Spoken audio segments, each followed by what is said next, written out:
What is happening around the world with consciousness? How is the afterlife dovetailing with physics and science and the ET phenomena and all that good stuff?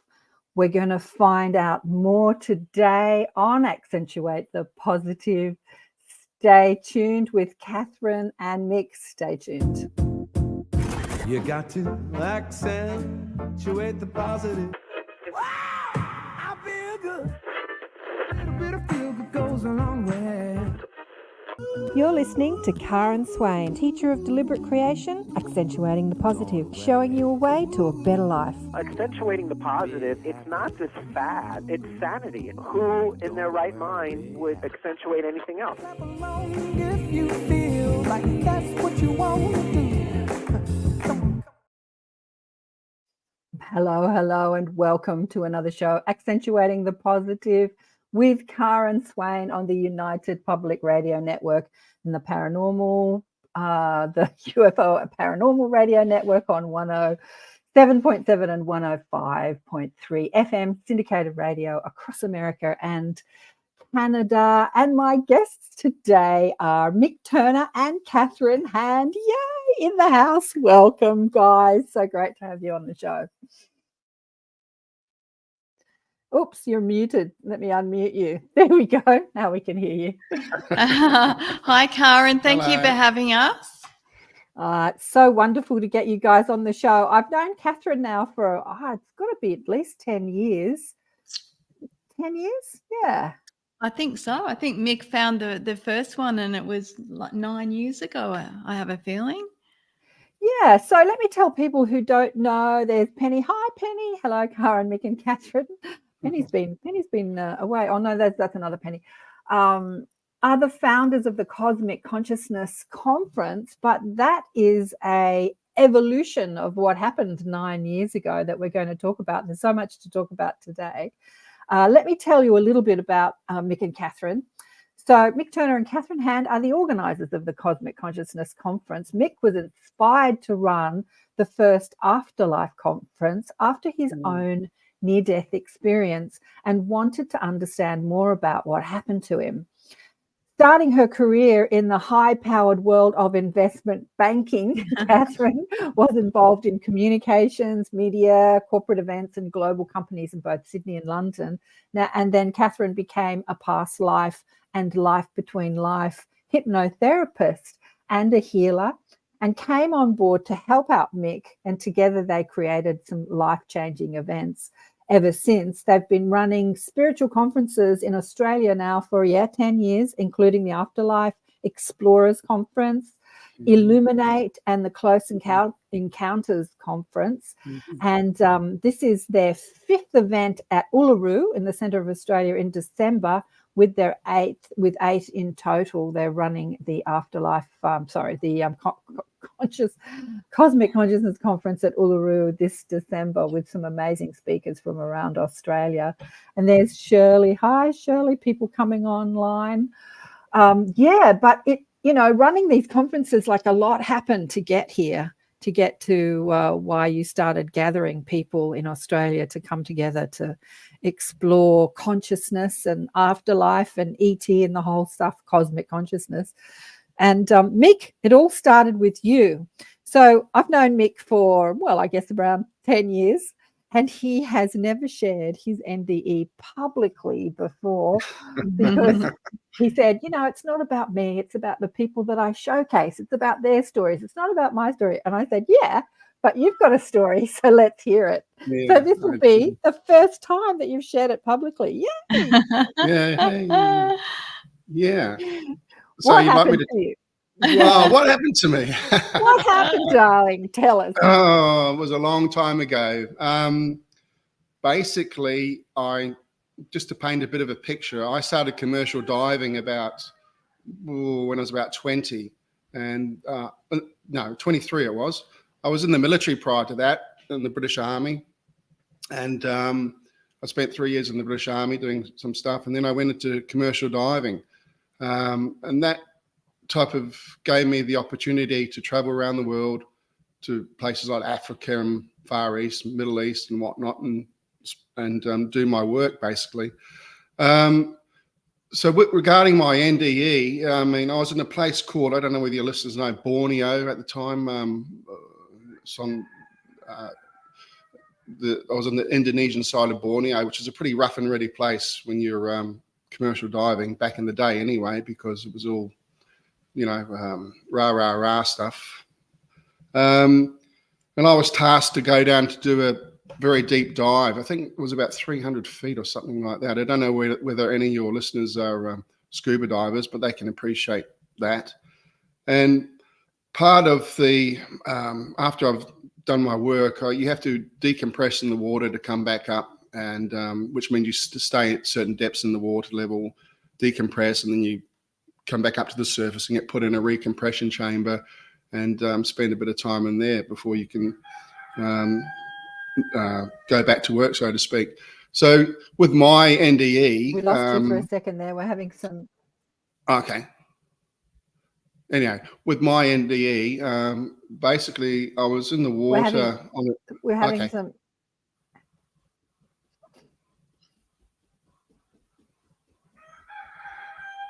We've got a bit of a rain shower here now anyway.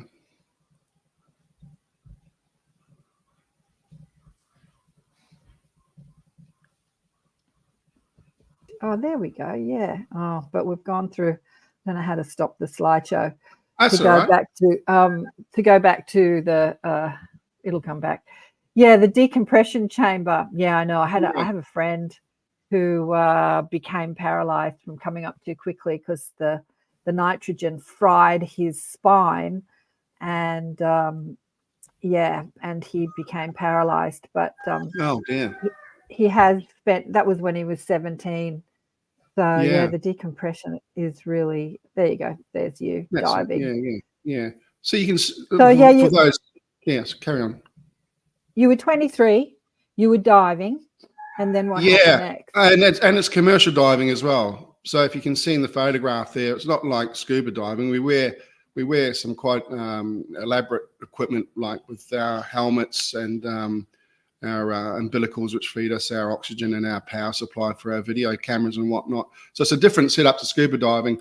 But I was deep and coming back up after what I had to do down there at 300 feet. And I had to sit at a level 40 foot in the water, basically, and decompress for a period of time.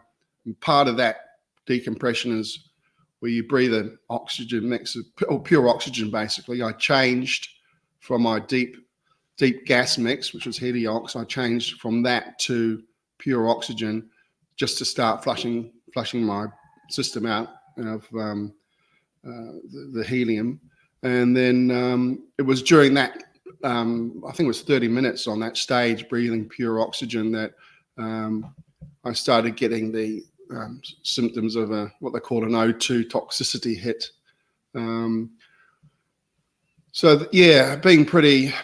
Being a young gun back then, you type of know what's going on with your body. And with an O2 hit, I mean, I don't know whether anyone knows, pure oxygen at depth is toxic, basically.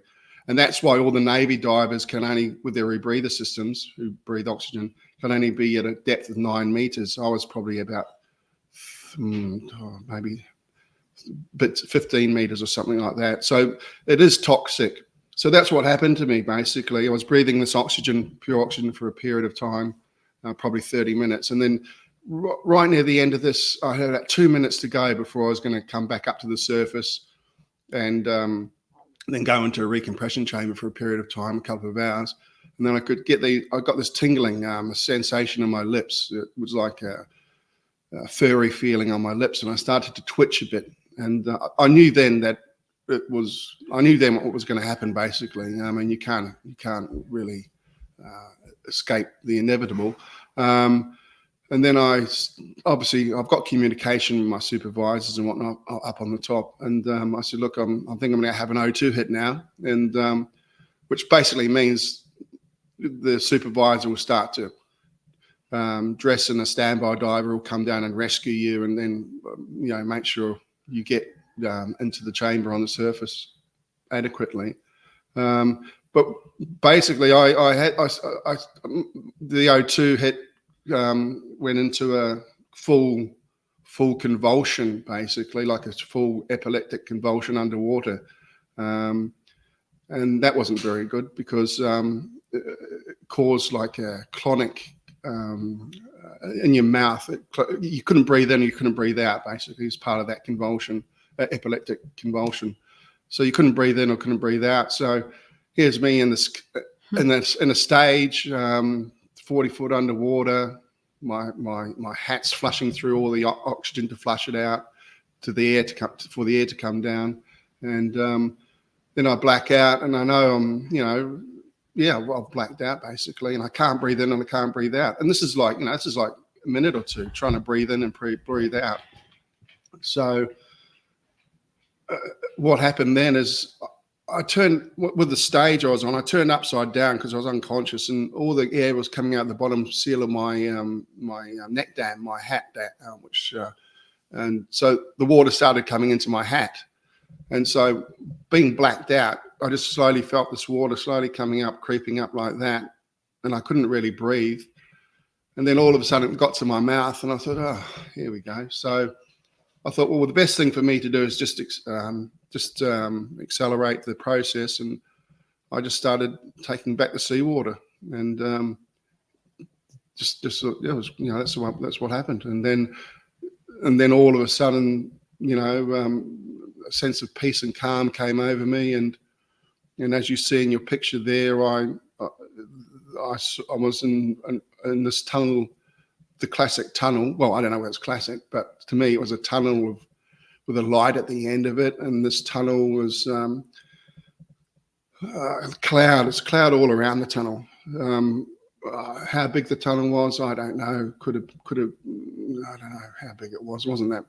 To me, it wasn't that big, but I saw myself. I was being cradled in a cradle position, and I was like naked as well. I wasn't dressed in anything particular, and the thing is, I had an angel above me. When I look back, I had an angel above me, and I had an angel below me. I'm obviously not panicking at all because it's all pretty surreal at that stage. And then so I'm looking back, and then I can see myself like an elevator going up toward this tunnel of light. And I looked at the angel above me, and it was a beautiful, beautiful angel, beautiful male angel, bare-chested, lovely, lovely, lovely big white wings. Beautiful, beautiful, beautiful. And then he was about 6 feet above me, and then below me there was another angel following me up from below. And the same thing again, beautiful male angel, big wide wings, beautiful. The wings are amazing. And so yeah, and there was no sound. I can't remember at the time. There was no sound or music.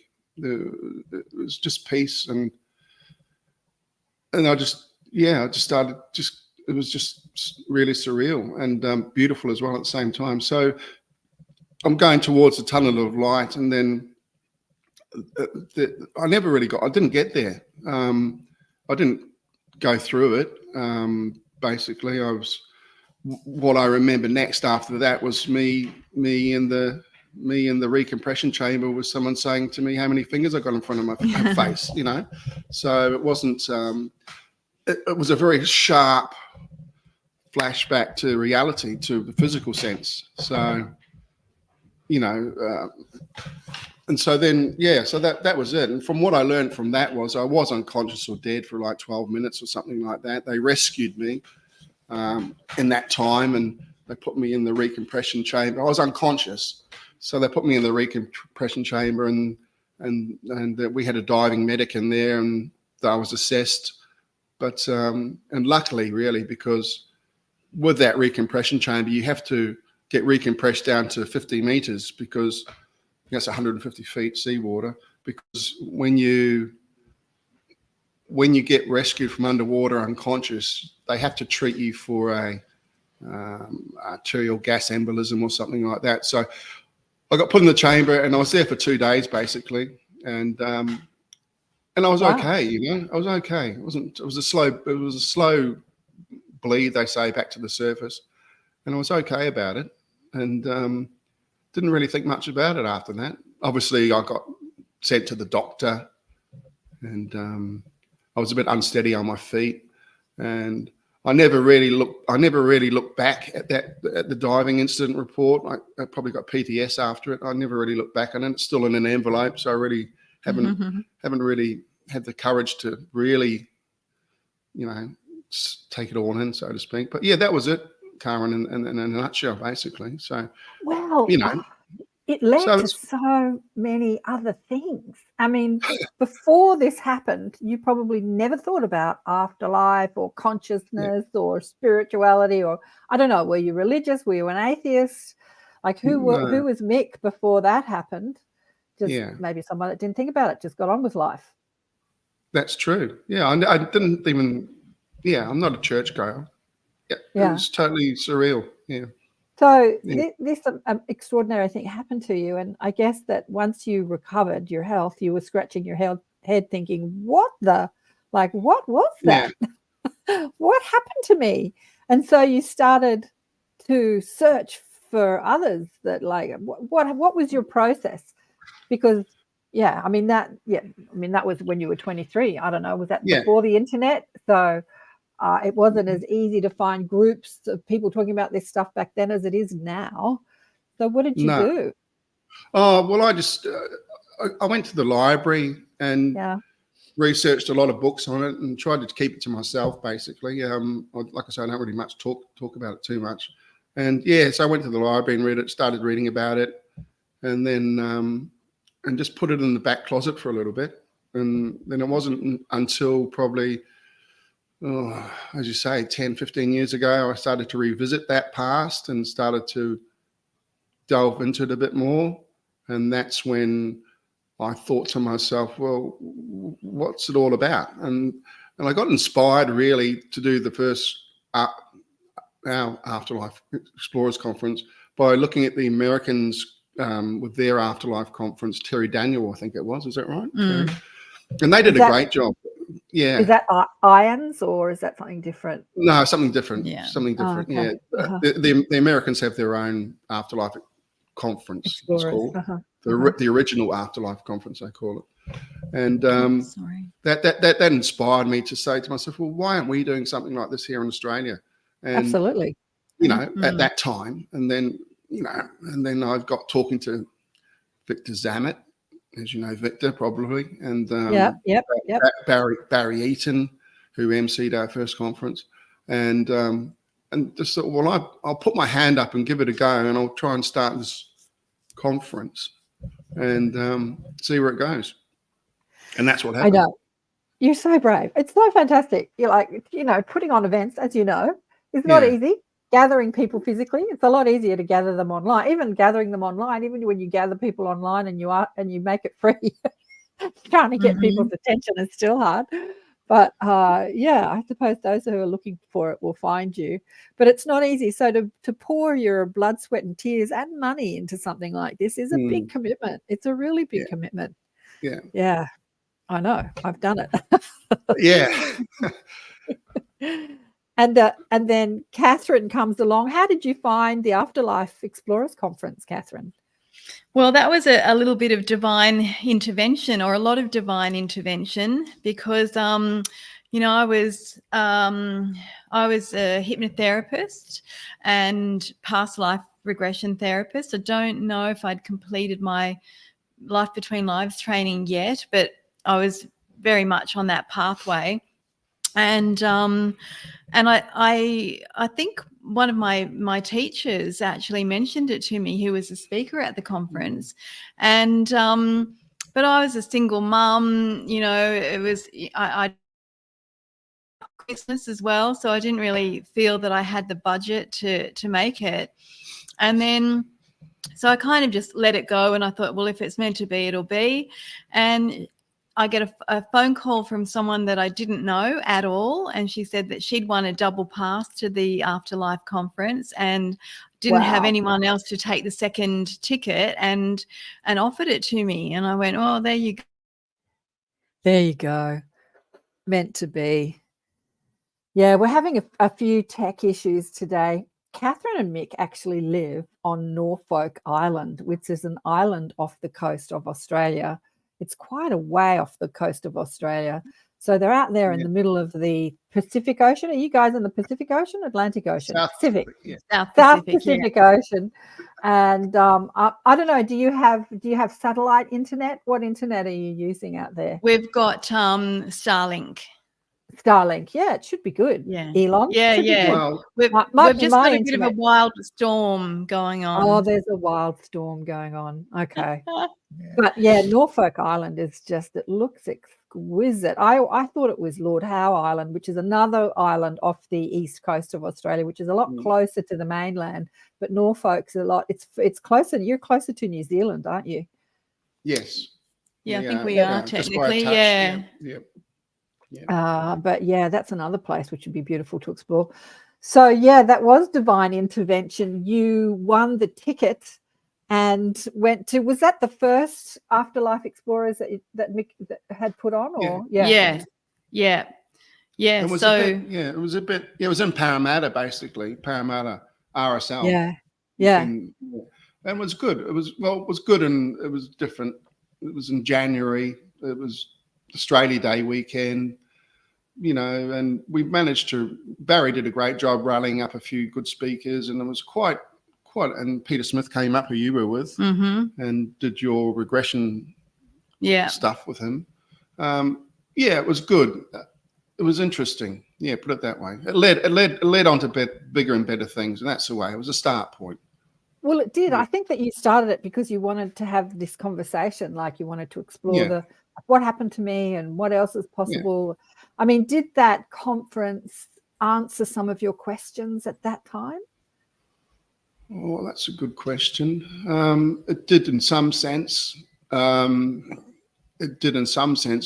then, as you know, we went into the ET side of things a couple of years later, and that really answered a lot of my questions. Yeah. Really? Wow. Yeah. But I wasn't really too much down that rabbit hole then.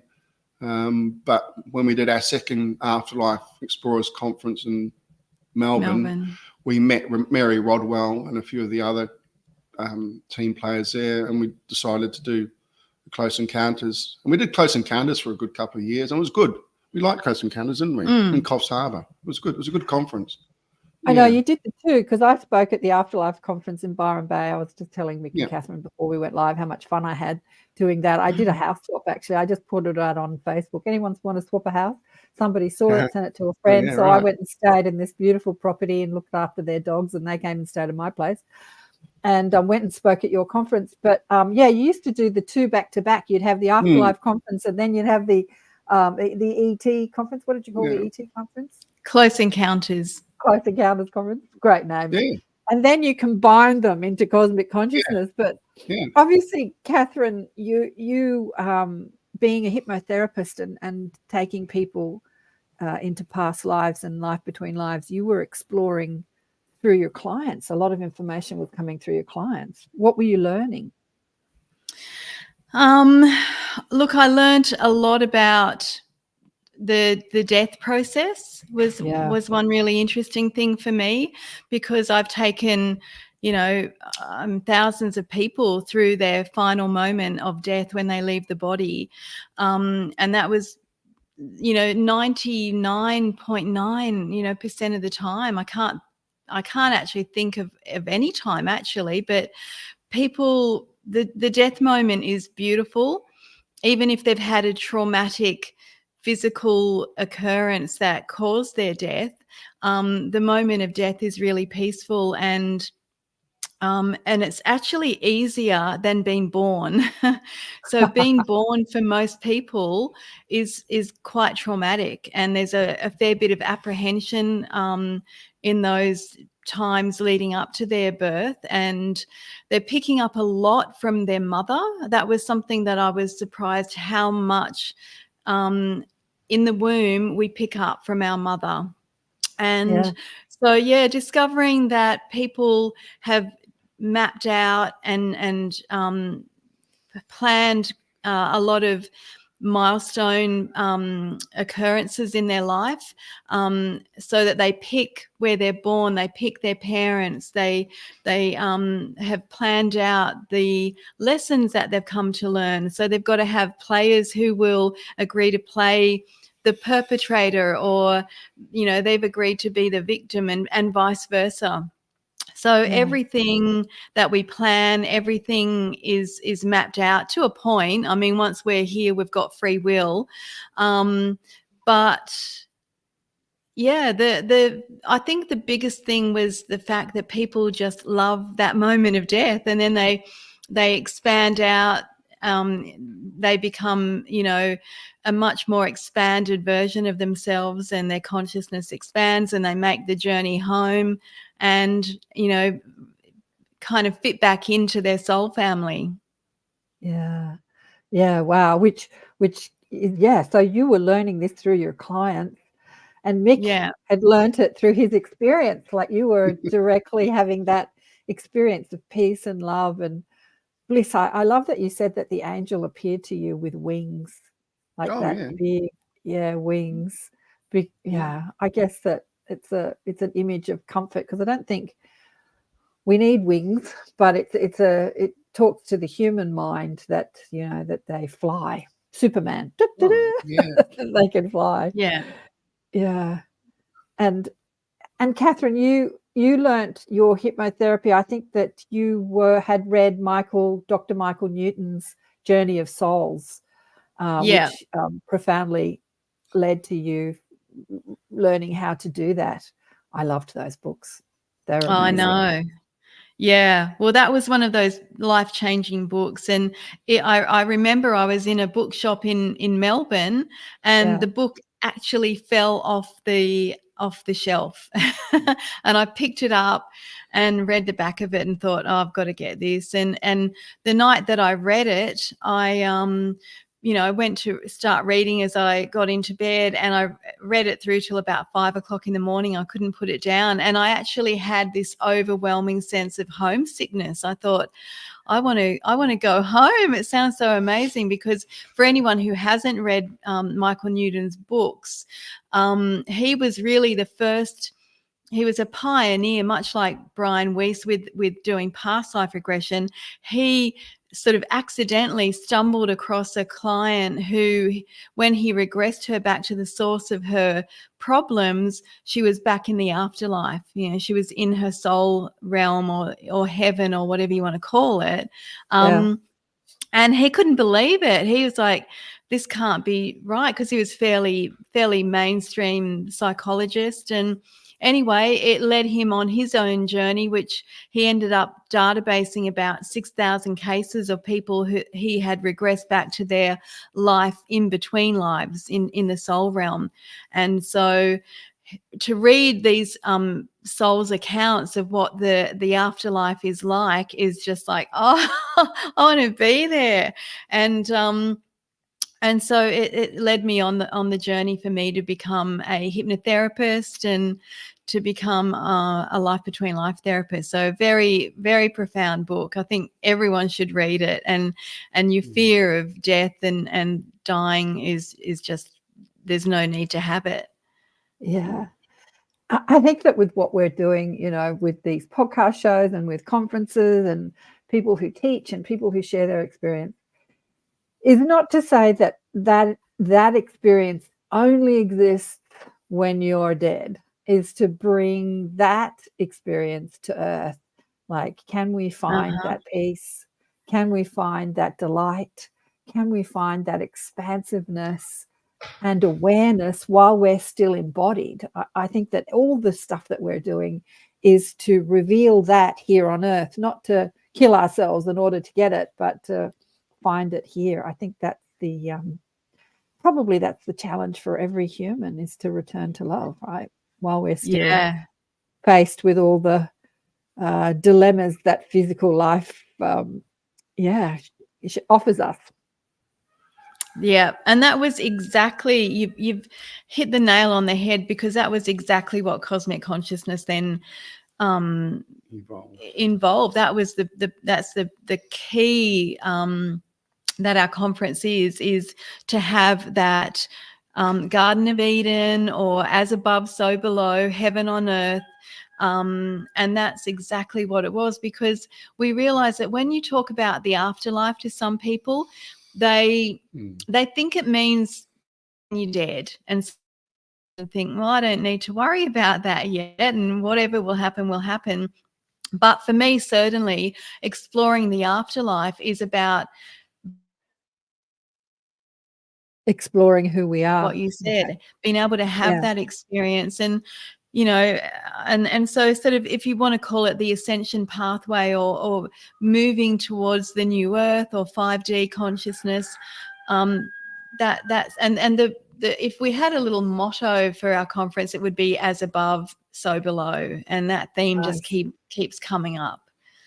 Yeah, nice.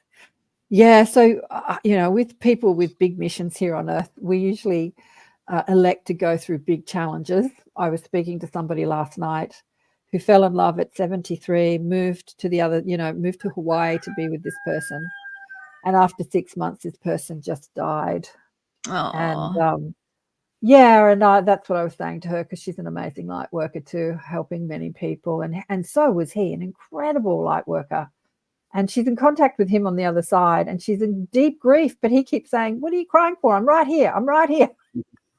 I'm right here." And she's like, "I'm missing you." And he says, "Why are you missing you? I'm right here." And she can hear him, which is really funny.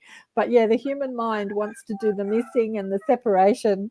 And I think that what we're here to do is to dissolve the illusion of separation, separate from love, separate from the ones that have died, separate from God, separate from source, separate from intelligence. Yeah, that cosmic consciousness is about dissolve, separate from the ETs. Yeah. So, but you had a big, and Kathryn came on my show. She's been on my show a few times, actually. First with Mary Rodwell, and then sharing your hypnotherapy, and then sharing your health crisis. That was an amazing story. Do you want to share a little bit about that? Yeah. Well, where to start? So I was diagnosed with invasive lobular breast cancer, and at the time my son was about 7. So it was a big deal. It was pretty scary. I didn't know what to do, but I started off, of course, just going down the conventional path that everyone does, I think, or most people do. And right the day before the double mastectomy, they were going to do a double mastectomy. They were going to do radiation, chemotherapy, and tamoxifen. And I was very surprised that was all they had to offer, because as a hypnotherapist, I had such a clear understanding of the mind-body connection. And so there was a part of me that thought, there's got to be a better way, but I didn't know. And the way that the conventional system works is that you aren't given a lot of time. Like, I'm in the office for about 15 minutes and have to decide that, yes, I'm going to go ahead and have this radical surgery to remove my breasts. And I was told that with the type of cancer they diagnosed me with, that chemotherapy didn't work, but she said, "Well, we'll do it anyway." And it was sort of like, do they actually know what they're doing? And I didn't know a lot about how to sort of physically heal cancer naturally, but I just listened to every cell in my body the day before the surgery was saying, "Don't, I can't." It was just like a massive no, no, no, no. So I cancelled it. It was a huge leap of faith, because I really didn't know what I was going to do, but I just knew there had to be a better way. And luckily we had a copy of The Truth About Cancer and the whole DVD set sitting on the shelf, which of course we'd never watched. But I started watching it, and it just gave me hope that there's all these people out there doing a whole lot of different things, and it's working. And so that's what I did. I just went down the rabbit hole and discovered that there are plenty of different options, and there's a lot of them.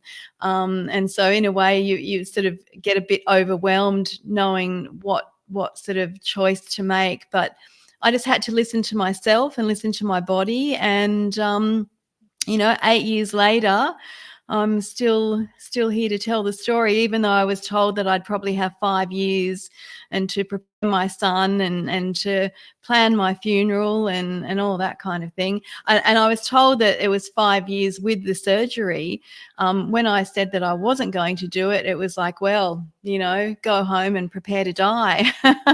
Right. So, yeah. I know. Well, we're renovating the whole health industry, I think, especially since 2020. There's been a lot of thought about this, which is great because, we're renovating. But, there was a time when you came on my show, you shared this with me, and I stuck in my mind ever since. But there was this moment where you had committed to your holistic healing, and you had asked Mick, no matter what happens, don't call the ambulance, right? And you had your own near-death experience. That's There was a moment there where you, Mick, had to trust in your commitment to Kathryn and her wishes, even though was it someone's parents were there? Was it your parents, Kathryn, that were in the house?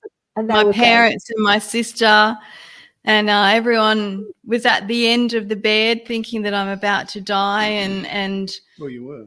Mick, I said to Mick, you can't call the ambulance. I'm not going to get in the ambulance. And so, Mick's a trained paramedic. And so every sort of logical part of his brain was saying, this is crazy. I can't just not call an ambulance. And then he had to sort of tackle my dad, who my dad was saying, right, I'm calling an ambulance. And part of this whole experience for me was a lesson on making sure that my needs were met and putting myself first. And it was a big journey of self-love. And this actually felt like an end of life challenge. It felt like that sort of end of life test that I had to pass. And so poor Mick had to fight every instinct in his body to just sit there and listen to me.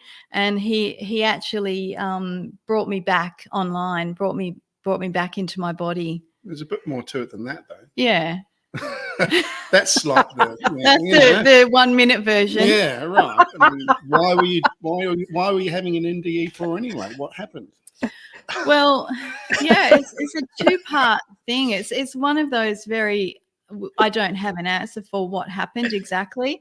There's a couple of things. Is that first of all, I'd been doing a heavy detox that week. I'd done a lot of detoxing, and so on top of that, it was also Lionsgate, which I didn't realize at the time. But I had literally been battling in the astral some kind of dark cockroach creatures and black slugs, and that was what started me on the feeling that the life force was literally draining out of my body. And Mick was taking his son to school on a Friday morning in peak hour traffic, and my son was sitting at the end of the bed, and I just said, you've got to get Mick back here, because all I was thinking was, I don't want to die and have my son here on his own while I die. Yeah. And so I kind of lapsed in and out of consciousness. I didn't know how much time had gone. And the incredible thing was that my son was about 8 at the time, and he sat on the end of the bed and he said, Mama, do you want me to tell you the steps of ascension? He said this. My 8-year-old son is sitting there and he's going, do you want me to tell you about the stages of ascension? And I thought, oh, he's preparing me to go. He's kind of telling me what I've got to do to go. And I realize now that it wasn't my son. It was, some wise old sage that had come through him, or he was tapping into his soul self or his higher self. But he then told me, he said, Mama, do you want me to tell you a game that we play at school? And all you have to do is, if you want to stay, you reach out and grab my arm and say, stay with me. And then I thought, oh, now he's telling me that I can choose. And it was just like incredible, this wisdom coming through this little tiny body. And so I reached out with every ounce of strength that I had at that point, and I said, stay with me. And then in that minute, he was back. His my son was back, and then I must have gone to sleep again. And then the next thing, I have Mick sitting next to me, holding my hand and saying, "What happened? Did you have a stroke? What's asking me what are all my feelings and symptoms, not feelings, symptoms."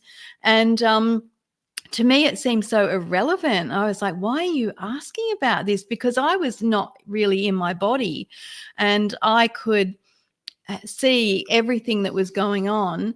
I could see all the dynamics between my parents and myself and Mick and our family that had played out over different lifetimes. At that point, I could see I was going up like a tube.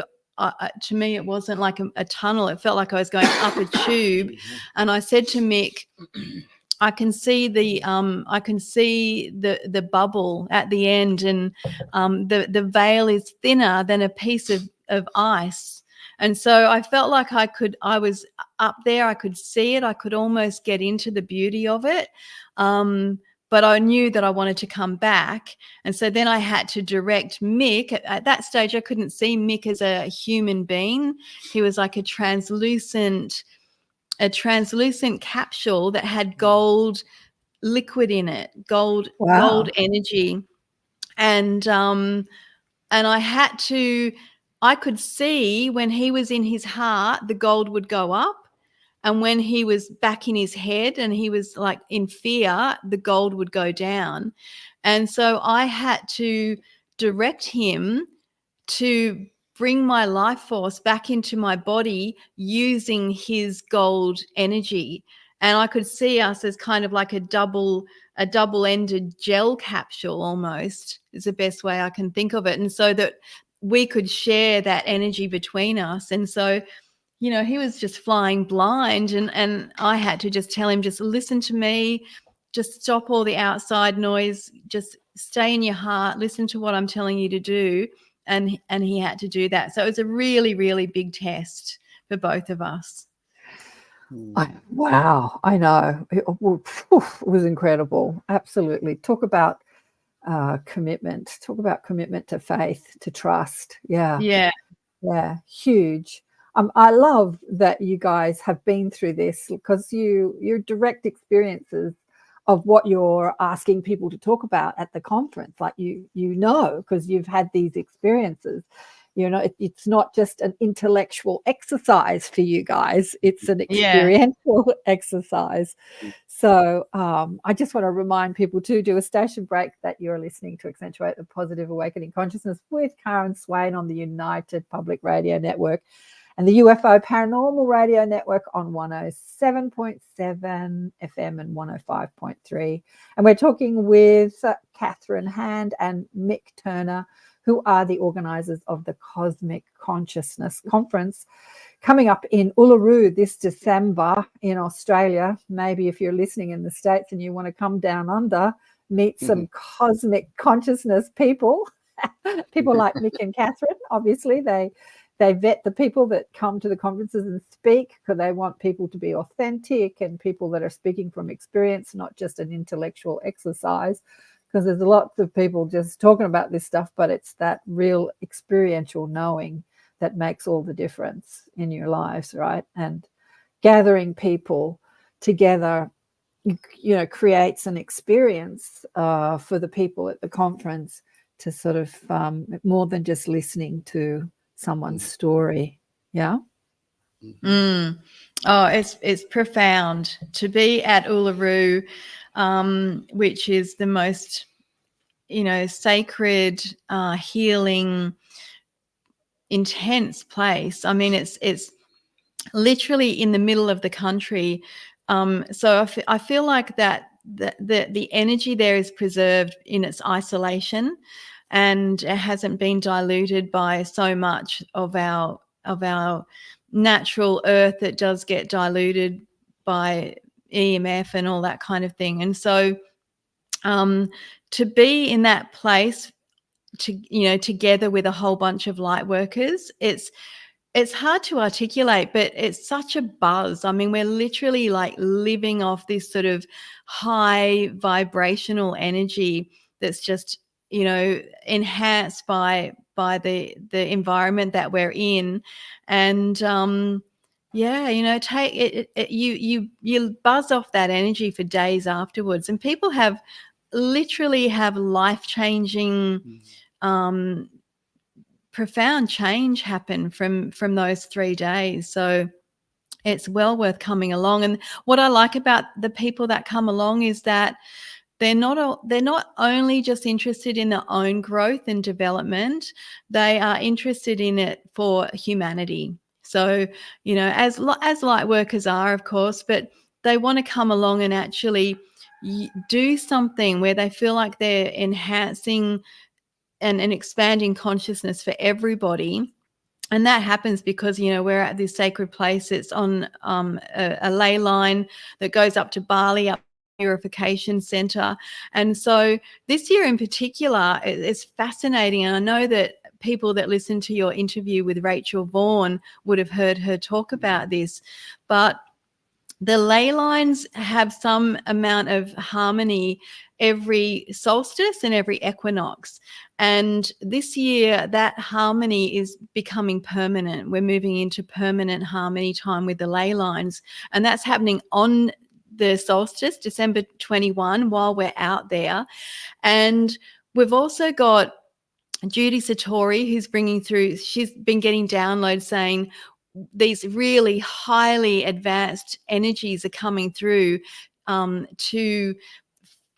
the advancement of humanity, for our next monumental shift. And that's also happening right then and there while we'll be at Uluru. And essentially we as the light workers, the way showers, are helping to bring this new advanced energy in so that we can then ground it and have it ripple out to everyone else.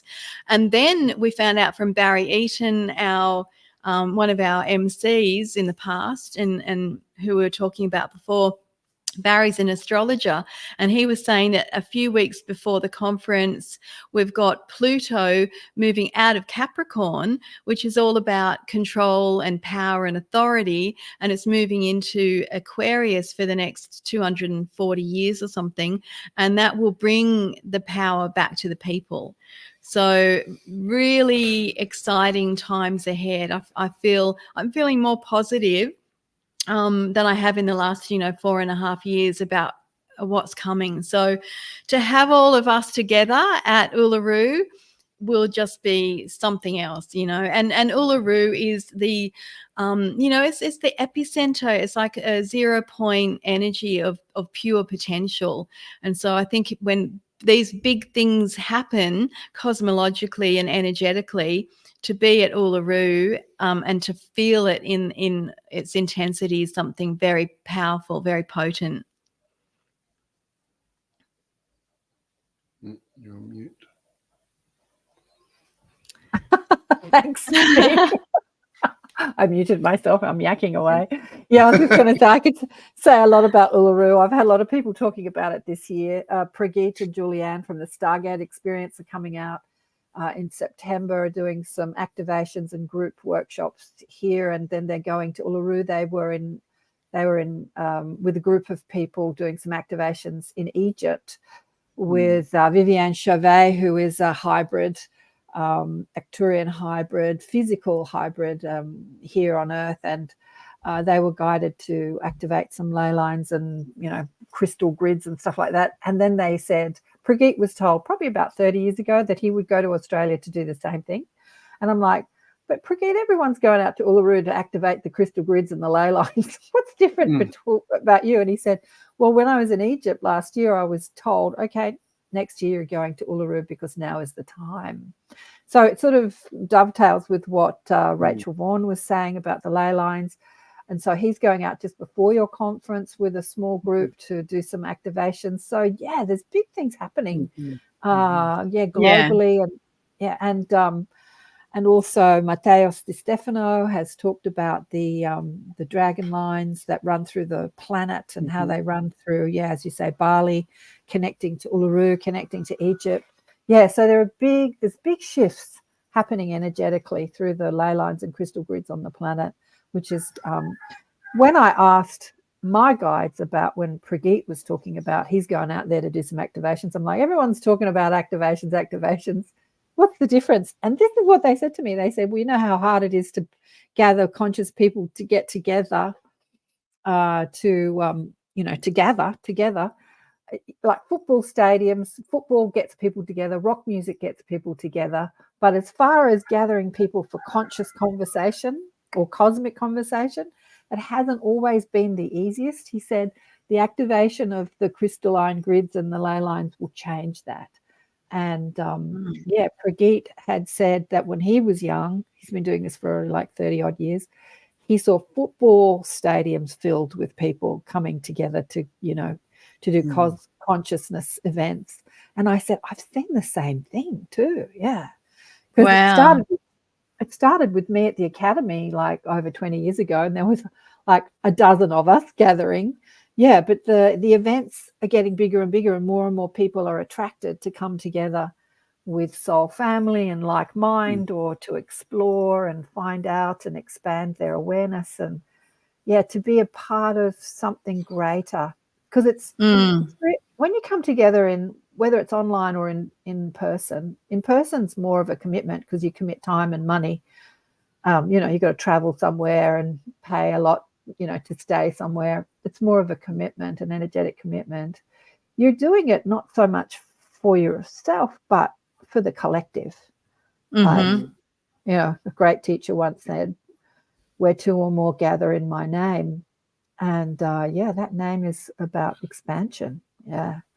So it's exciting. And for people listening to the show, you'll see that I'm helping to promote all these gatherings all over Australia in different places, because I think it's important that we do come together. But yes, I had Rachel on the show. Who else? I think I've got the hypnotherapist. He's coming up. What's his name? Yeah, Phoenix. Phoenix. Do you want to talk us through a couple of the people that you've got coming? Yeah, well, Phoenix is an interesting one. I am really looking forward to him.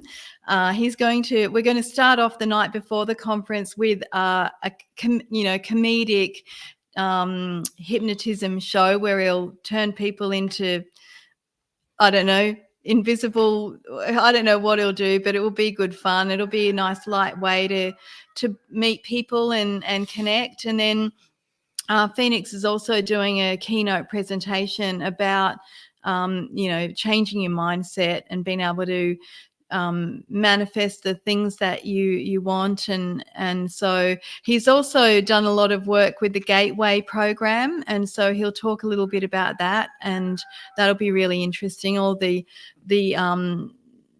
technology that the CIA used and taught their operatives to use, the remote viewing and color harmonization even, and hypnosis and all that kind of thing. So that'll be really fascinating. As I said, we've got Judy Satori coming over from New Zealand. She's a phenomenal energy healer. So we're very lucky, actually. Judy doesn't normally speak at conferences. She just sort of tends to do her own workshops. But we'd been sort of trying to get her involved in it, and it wasn't until she was there. I think it was in earlier on in the year anyway, and she messaged me from Uluru and said, yep, Kathryn, I've just been told I've got to be at the Cosmic Consciousness Conference. So she committed. We've got the Strongs, who are well known for their out of Australia theory and their they're amazing archaeohistorians and often tell alternative versions of history. There's our German Shepherd. We've got Vaughan Nickel talking about his speciality is, pre-flood history, and he talks a lot about Atlantis and Lemuria and the giants and the angelic beings, and he's going to talk about flat earth theory and how the ancients always viewed our model of the earth as a flat plane, not a round spinning ball. So that'll be really good. I can't actually go through every speaker because we've got like 21 of them, but they're all fascinating, like different, diverse.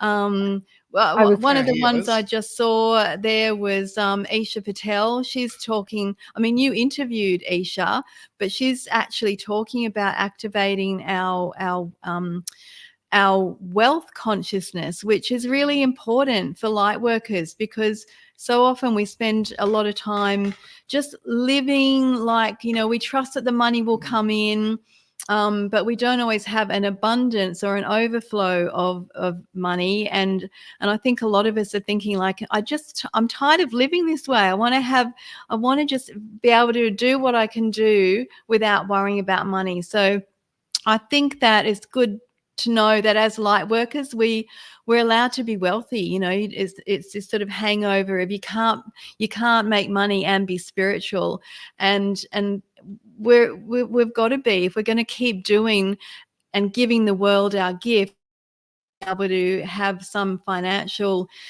assistance. Otherwise, we end up going back to our 3D soulless jobs. So I think that'll be very interesting. Yeah, well, the thing about I think that the activation of the ley lines and the crystal grids is all about dissolving third dimensional paradigms of control. And one of them is, that if you do spiritual work, you have got to do it for free, or you can't be paid for it. It is a sort of old religious hangover, really. And I don't think it's about activating your wealth sort of thing. It's about dissolving ideas and not buying into belief systems and ideas. But a lot of people use that 3D model to make money inside of cosmic consciousness, work, and that doesn't work either. It really doesn't. There's a whole sort of marketing plan of lack and limitation, which is the marketing plan that most people use to get us to buy stuff. Get in quick, limited time only discounted for you now, blah, blah, blah, blah. It's more buying into knowing and faith and knowing, yep, that's where I need to be. Like even your story about you couldn't afford the ticket to the Afterlife Conference, and then life showed up with a free ticket. Like that's how it works. That's just how it works. It's so cool, and really strengthening that trust and faith. That I have a girlfriend who did a workshop that was $11,000 for the weekend. It was the most expensive workshop. I won't mention what it was. I had ever seen. And then he discounted it to $8,000. And she asked her husband, she was working, but for the money. And he said, "No, I'm not going to pay for that. That sounds like woo-woo crap." And she found an old bank account that she had before she got married that she had forgotten about. She'd been married for years, had 3 kids. And she found this old bank account which had exactly the amount of money she needed to do the workshop. Wow. I think the workshop was excessive because she didn't need to go and book, hotels and stay anywhere. It was just in her hometown. But she loved it. She loved it, and she thought it was worth every cent. So when you make a decision, the money comes. It just comes. Make a decision and line up with it, and everything just falls into place. It just all falls into place. Absolutely. And that's the 5th dimensional consciousness. Rather than trying to work harder to make more money to get what you want, it's make a decision and line up with it, and it all falls into place. Pennies from heaven, a girlfriend of mine used to say.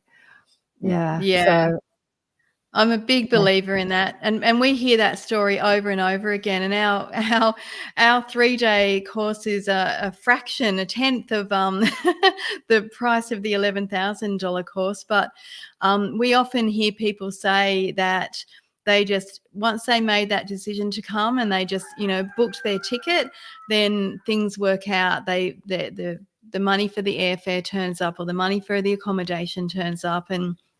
And we hear a lot of people say, we don't even know why we were called to come. Like, it wasn't a logical decision. They just followed their heart. They followed their calling. And I love that. You know, I love those people that will just follow their heart and go with their inner guidance system, because it never puts them in a wrong position. They'll always be doing the right thing. So I really, really love that. I mean, we had one lady for the December 2020, the Age of Aquarius one. She was in London, and she rang us about 3 days before the conference and said, and it was actually a sellout. And so she rang from London and said, I've got to be there. I've just discovered about it. And can I get in? And we said, look, if you can make it from London in 3 days, we'll get you in, not a problem. And she did. She turned up and made it, and, you know, had literally acted on, you know, with such a spontaneous gut reaction that she had to be there. So, yeah. There's no excuse for people to not be there. You know, if you can, if it's meant to be, the universe will find a way for you to get there. Yeah, absolutely. That's I've got so many stories like that. Yeah, when you make a decision, because I think a lot of our decisions are informed by our limited mind that says, I don't have the time, I don't have the money, it's too far away. Like we make decisions based on our head. And you were talking about this, Mick, too. And Kathryn, you were saying when Mick was in his heart, he was gold. And when he was in his head and worried and in fear, the gold depleted. So when you make a decision from your heart, this is something I know I'm supposed to be a part of. This is something I want. Yeah, you fill up with gold. You start sparkling. You like shine in the world. Yeah. So have you ever shared, Mick or Kathryn, your stories at your own conference? I don't think you have you? Have you ever been a speaker? And, you know, we have had people say, oh, we want to hear about you too. And what got you here? Because if it wasn't for you two, we wouldn't all be here. But I don't know. We're still a bit shy. I mean, maybe one day. But I think what happens is that we have so many incredible speakers that we always think, no, you know, our time there is so precious. We want to get these speakers out there, and so I don't know. Maybe one time we'll do it. I think you should always make a space to share your experiences. Well, hopefully people will listen to your experience on this show and learn a little bit about you. Because I know that if I go to anything, that human mind of mine wants to know who's behind this. Like, who are the organisers of this? Because I've just got such a curious mind. Not everybody has a curious mind like me, but I want to know, like, why are you doing this? What's the reason that you're doing this? So, and you guys have got good reason.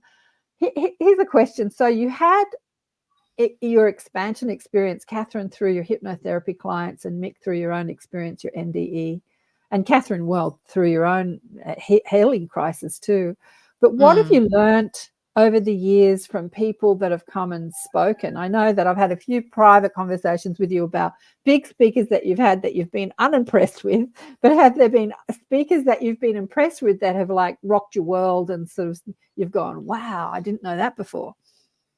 Yeah, I mean, I would say that probably my top three speakers for me personally, Martin Kenny was one. He came to our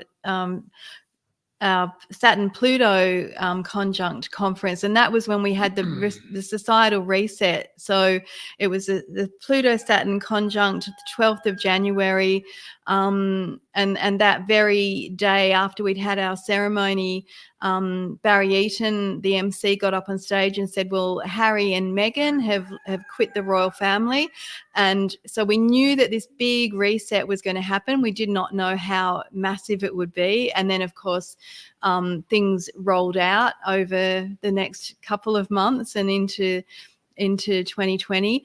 But Martin Kenny just changed my world. He spoke, I think he did 3 or 4 presentations actually, and with everyone you could hear a pin drop. Everyone just was in awe of the way that he spoke and the way he expresses things, and he introduced a lot of people to different concepts about the nature of the world that we live in.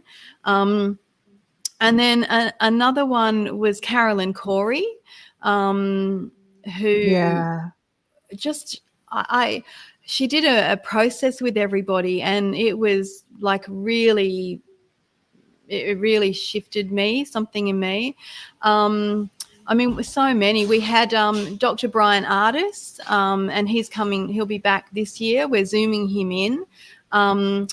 And again, like Dr. Ardis, for people that don't know Dr. Ardis, he's relentless in the work and the research that he is doing about everything that's been going on and the things that they've been trying to give to people by mandates. And but he also talks a lot about the body's ability to heal, and I love his work. I mean, he is so inspirational.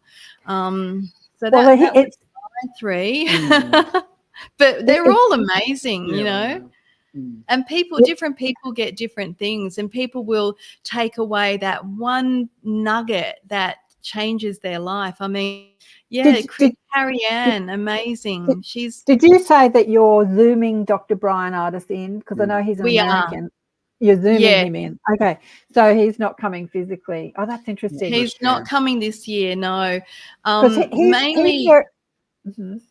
Yeah, I was just going to say mainly because it's they've got a big Christmas family thing planned, but he and his wife, who we've had beautiful conversations with, they would really love to come, but it will probably be next year that they'll come in person.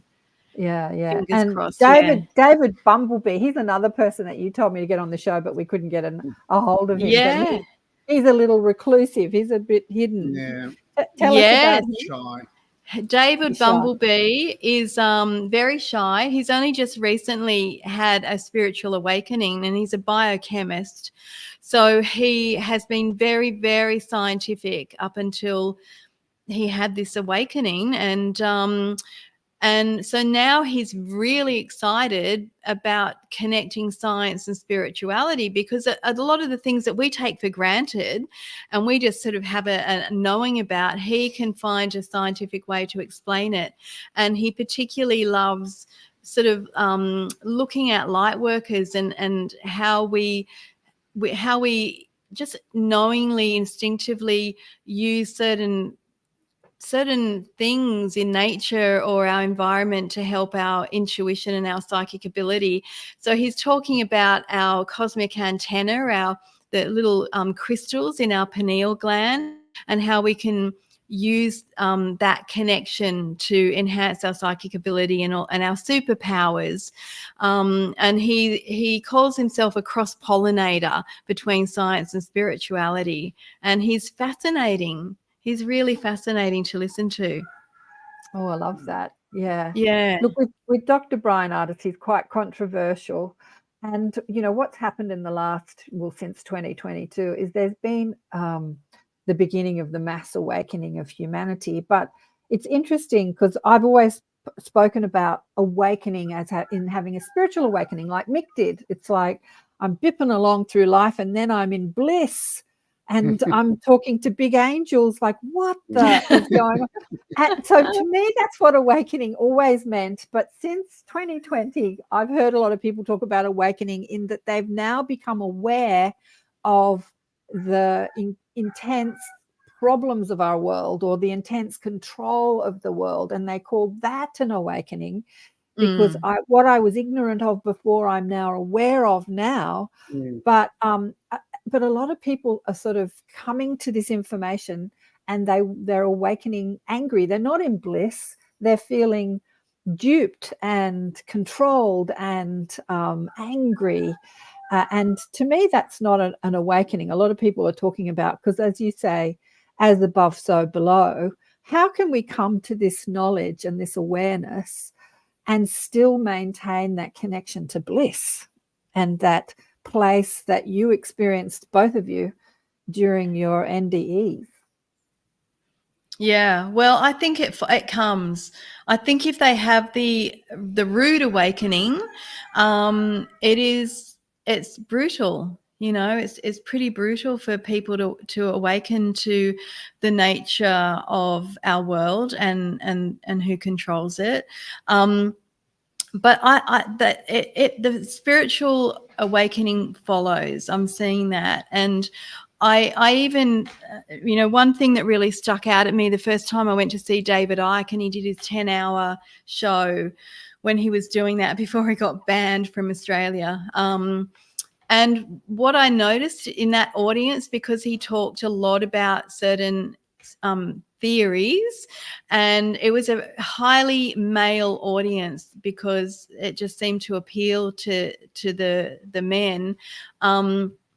And then towards the end of that 10-hour show, he started talking about love is Love is all there is. Yeah. We've got frozen again. I love it. Thank you, internet. So I'll just keep these concepts being introduced to the.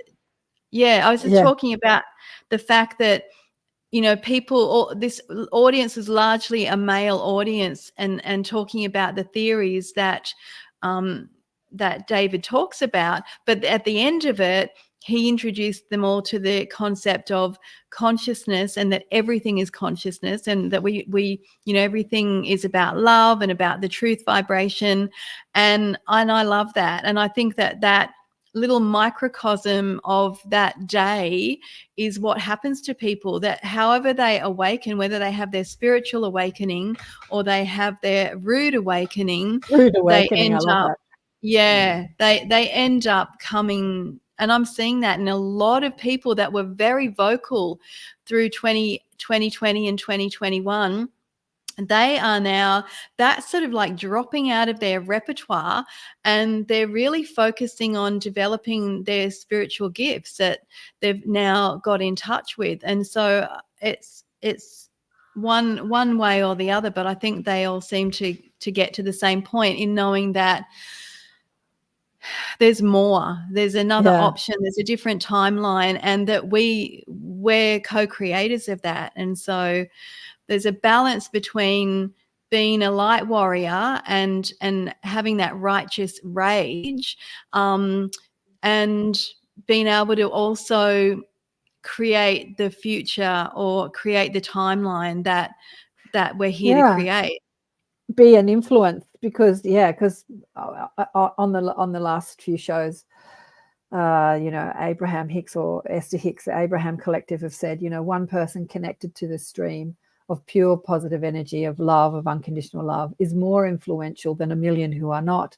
So when you evoke that feeling of bliss and love and unity and connection within yourself, you have a power of influence over the whole world. But in your anger and your outrage, you do not. Like, you empty the gold measurement, like you said, that gold. I love that image of the gold going down and the gold going up. Mick, what do you want to say about that? About what was the question? The gold? About having a spiritual awakening. About having a rude awakening and maintaining a spiritual awareness. Oh, yeah, I suppose it was a bit of a rude awakening for me, but look where we're at now at the end of the day. We're doing this amazing conferencing series, and I'm just it's been an interesting journey, put it this way, for me anyway, from the NDE. Kathryn's always been a big fan of David Icke. I've not been a fan of David Icke, but you've always talked about how much you love him. And because the thing is that it's not that I disagree with anything he says, But the majority, 99% of what he says is the rude awakening, and then 10% or 1% at the end of his talk is the spiritual awakening. And I think we need to change the balance, 50-50 or 20-80, like 20% of rude awakening, 80% of spiritual awakening.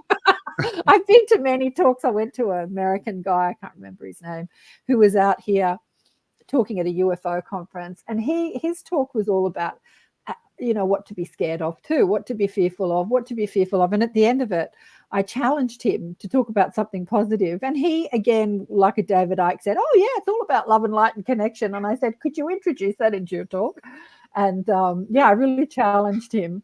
But yeah, I think that with this information that's flying around the world, we need to understand what's good to know, how it serves us and how it really serves us. It's good to be aware.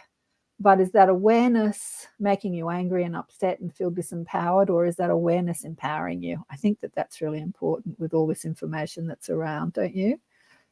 Yeah. And I think that, for me now, I mean, I've experienced a lot of anger and over the last 4 years. And I think it's triggered a lot of my past life experiences as well, where we've had other lifetimes where we've been oppressed and we've been killed, burnt at the stake for having our beliefs and being, the sort of outsiders of society going against the norm. And so it's triggered it again in this lifetime.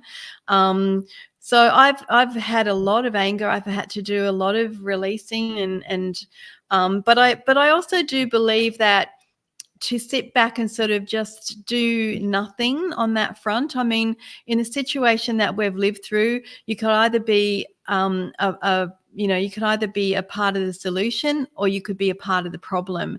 And so I felt that we had to stick to our rights, stick up for our rights and not comply with a lot of the things that were ridiculous. So I was a very, very adamant and strong activist against all of that. And I was disappointed that so few people, people just had apathy to a lot of what went on and just thought, I'll just try and keep under the radar. So that did anger me, even though there's another part of me that knows that, pardon me, that's their journey.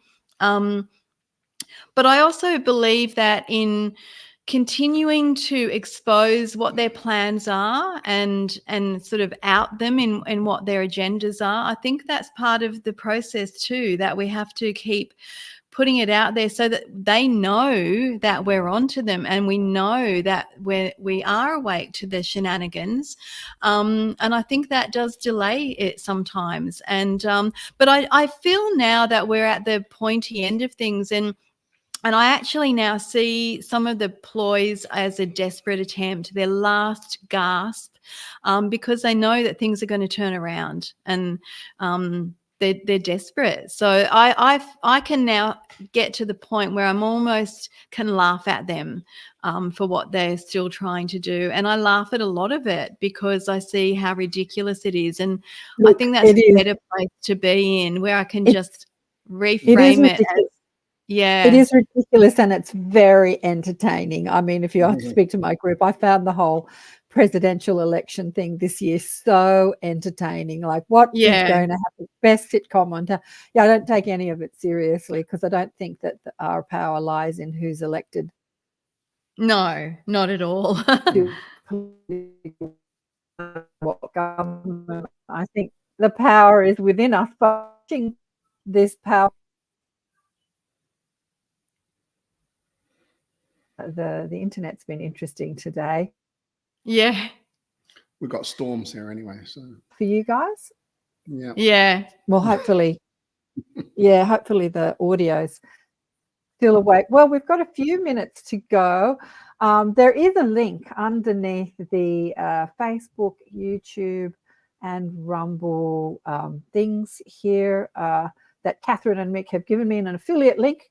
So if you click on it and put in Karen, you get $50 off, and I get a bit of a fee of, like, I don't know, a few cents or something, which is nice. I've used affiliate links for 20 years and I've been rarely paid, but I actually don't do it to be paid. I do it to spread awareness. But if you are considering going and you want to support the show and get a $50 discount, yeah, as I said, Kathryn and Mick have provided me with an affiliate link. That would be cool. I'd love to hear more about it. So anything else you want to say before we go? Well, I would just love to say we would be really excited if we had some of your listeners come and join us, and might be their first trip to Australia, but we love having an international audience.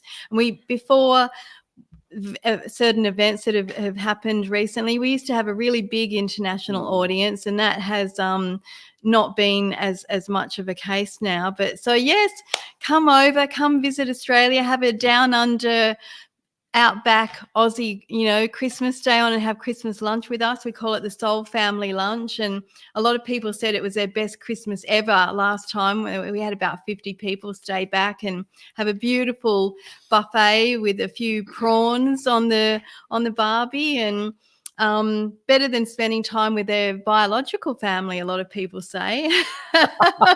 We're all the black sheep in the family.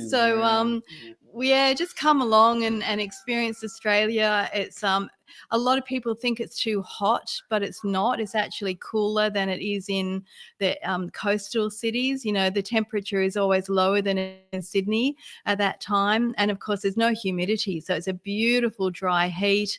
And we're in aircon comfort all day anyway through the conference. And we get to go out to the rock. We have exclusive tours where we get on the bus with each other and everyone's talking about the photos that they've captured and just having very interesting conversations. So we have a great time. So we'd love to see some of your listeners from overseas come over and have a great time in Australia.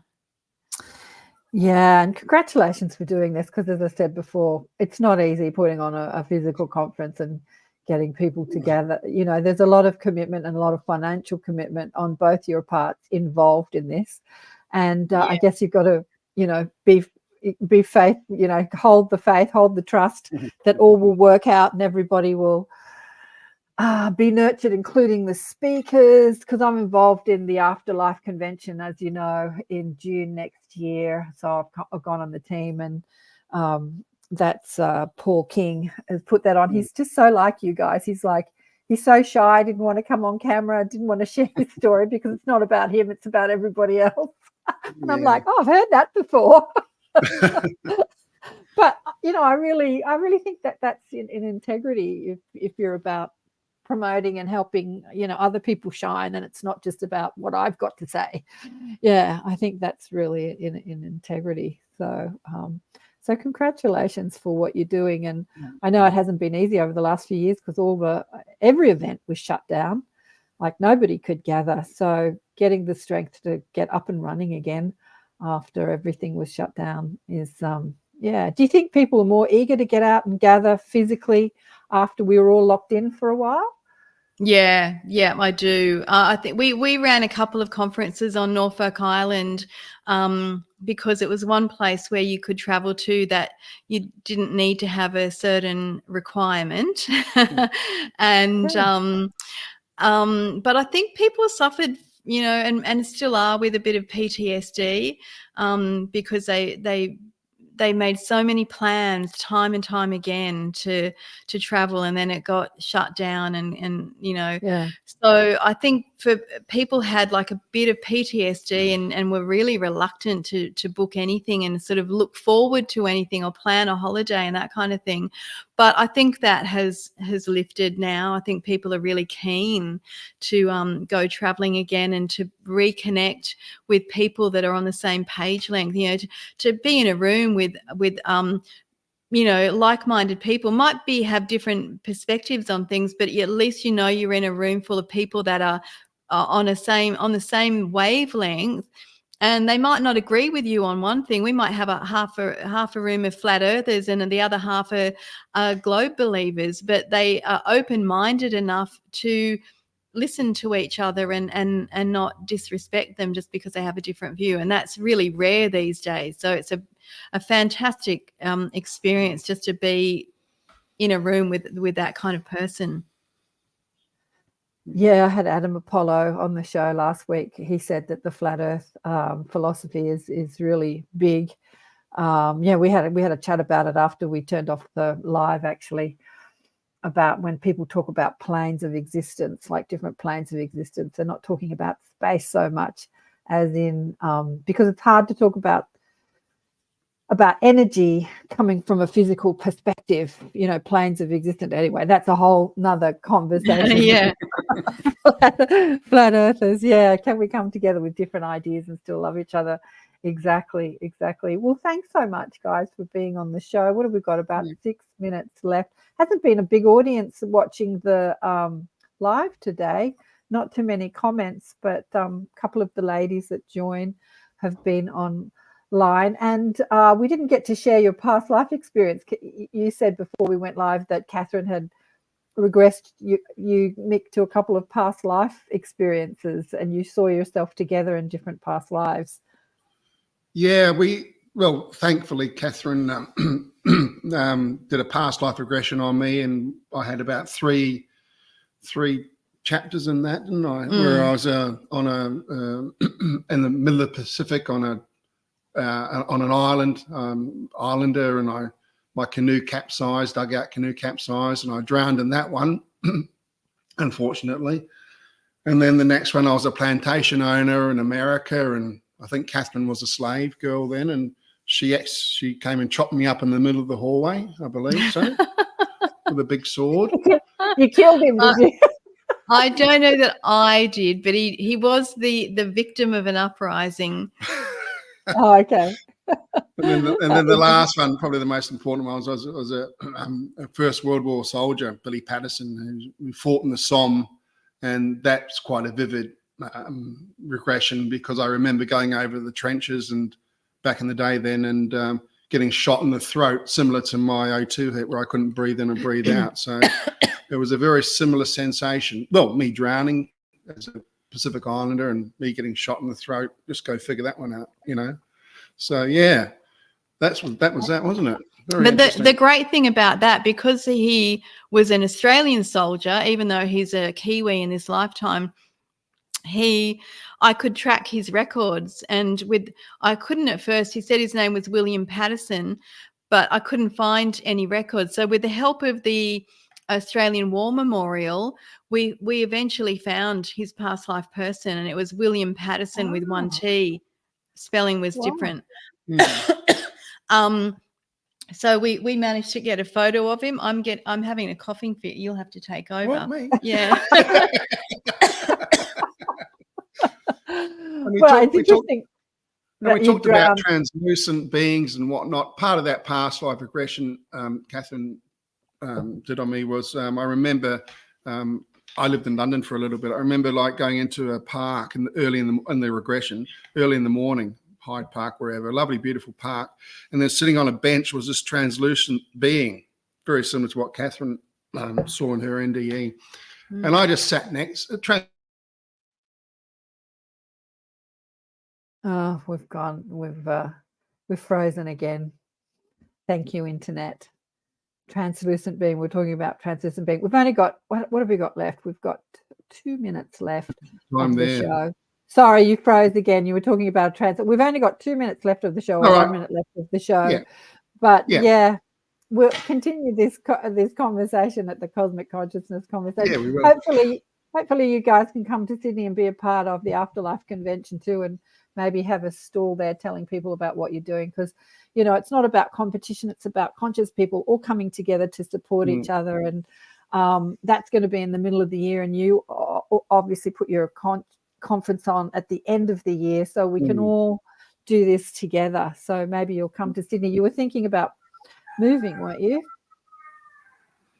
Moving from Norfolk, or are you going to stay there? Oh yeah. We'll. It's a very, very small island, So it does have its limitations, its challenges, but it's beautiful, beautiful. But it's only 5 by 8 kilometers, so you know you can. How many people turned up when you had the conferences there? Was it like a handful or 20 or 30 or 40? Oh, we had about 50 or 60. Yeah, So cool.